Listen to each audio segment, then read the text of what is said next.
Republic day, స్వాతంత్రం ఇచ్చాడండి దేవుడు. స్వాతంత్రం ఇచ్చాడు. కళ్ళతో ఏదైనా చూసే స్వాతంత్రం ఇచ్చాడు. చేతులతో ఏదైనా చేసే స్వాతంత్రం ఇచ్చాడు. కాళ్ళతో ఎక్కడికన్నా వెళ్ళే స్వాతంత్రం ఇచ్చాడు.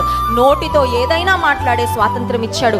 మనస్సులో ఏదైనా ఆలోచించుకునే స్వాతంత్రం ఇచ్చాడు. దేవుడిచ్చిన స్వాతంత్రం మంచిగా వినియోగించుకొని నీ జీవితాన్ని అందంగా కట్టుకుంటావా? స్వాతంత్రం ఉంది కదా, ప్రైవసీ ఉంది కదా, ఫోన్ నిండా పాస్వర్డ్లు వేసేసాను కదా, మా అమ్మకి నాన్నకి తెలియకుండా ఎన్ని అకౌంట్లు మెయింటైన్ చేస్తున్నాను, అన్ని అకౌంట్లు దేవుడి దగ్గర ఉన్నాయి. మర్చిపోద్దు. కొంతమంది ఫేక్ అకౌంట్లు పెట్టుకొని మాట్లాడేస్తూ ఉంటారు కదండి. అవనస్తులు ఎంత స్మార్ట్ ఉన్నారు. ఫేక్ అకౌంట్లు.